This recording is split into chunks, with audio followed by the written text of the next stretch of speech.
Hello again, back here with the Oldsmobile. What we're going to be doing today is pretty much just going to be removing the fuel pump, the fuel lines, the timing chain and timing gears, and that should wrap it up for the front of this engine. It's going to be a fairly short video, I think, but as you can see, I have the front of the engine covered with a rag. What I should have done was remove the fuel pump when the timing cover was still on, but I got a little bit ahead of myself. The reason you want to do that is because all this dirt here, whenever you start disturbing that, it can fall down into the front of your oil pan and roll down into your oil pan. But if you just cover it up with a rag, it'll be fine. So we're going to start with removing the fuel lines.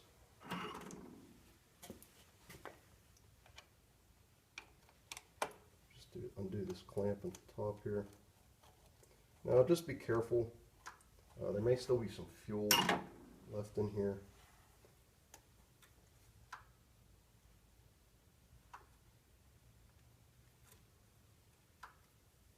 Looks pretty dry.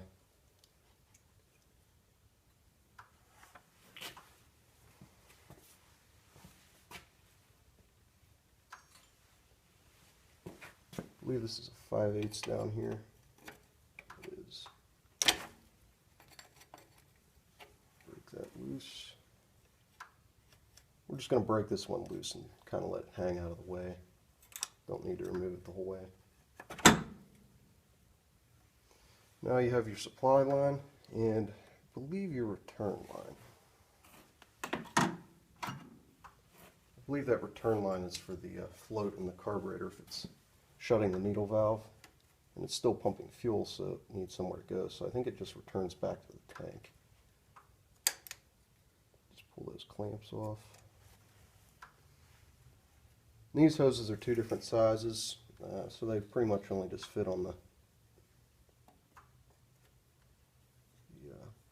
little pieces of tubing there one way, so you don't have to label any of them.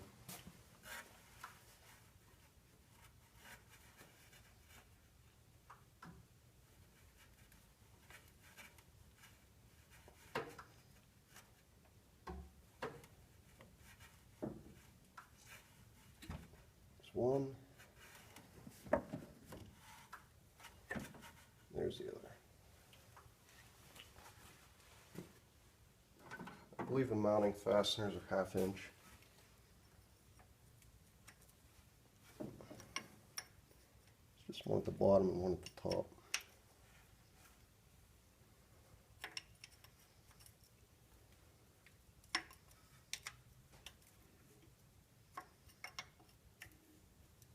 I think the top one's a stud actually, with a nut.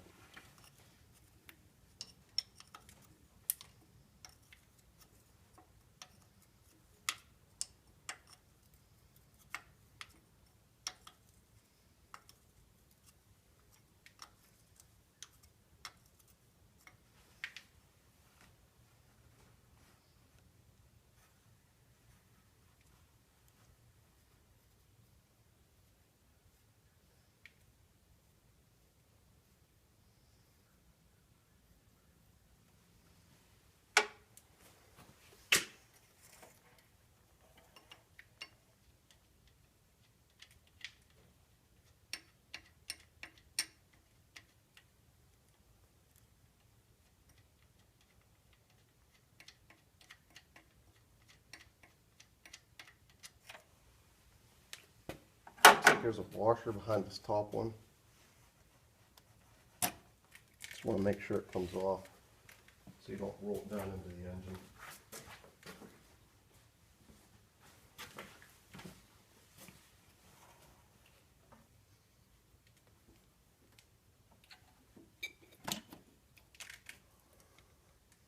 A little bit of fuel still left in there. There's our fuel pump.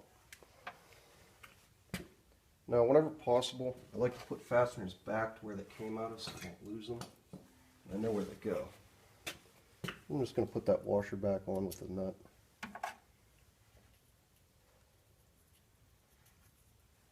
The lower fastener as well.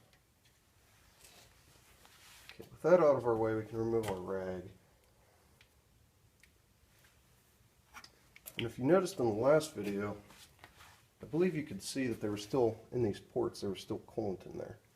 What I did was, I drained the radiator, but there was still coolant left in the engine.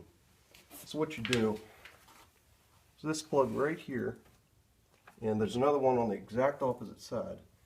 It's for the right and left side coolant drains on the engine. What you want to do is just crack those open and drain. You don't have to drain them completely dry, but you just want to drain enough so that whenever you pull your intake off, a bunch of coolant doesn't go everywhere. So the next step, if you can see, I put the large harmonic balancer bolt back on, because what we're going to do is line up our timing marks. There's one right there on the cam sprocket, and there's another one. It's just a little circle right down here on the camshaft gear. What you want to do is just turn the engine over until those two line up, and you can do this by hand. This is a fairly low compression engine, but you just want to keep going. You can hear the compression readings in there. Just take your time with it.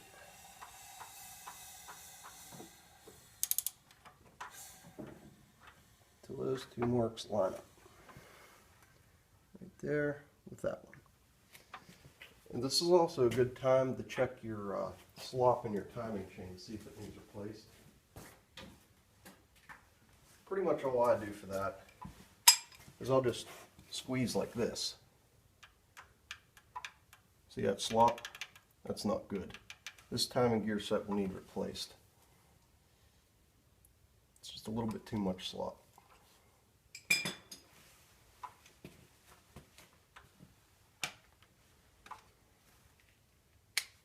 So now we're just going to remove that. We can take that bolt back out at the bottom.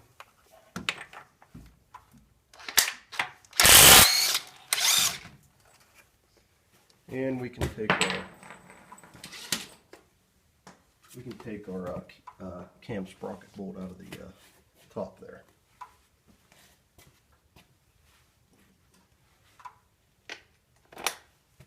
And with it will come the fuel pump eccentric.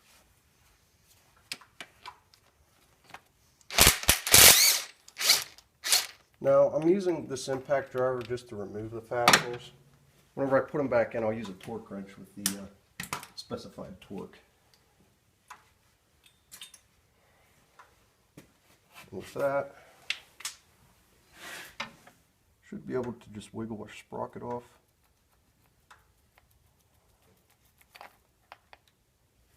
Pull that out. And you can pull the lower timing gear off if you want. If you're in the situation where I am, where you have to replace it, the set will come with a new one. So it's a good idea to just pull it off if you can remove it.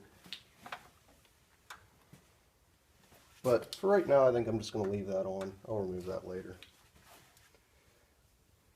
Okay, now as you can see, we have two fasteners left. This is our camshaft retainer. What we're going to do is just pull those off.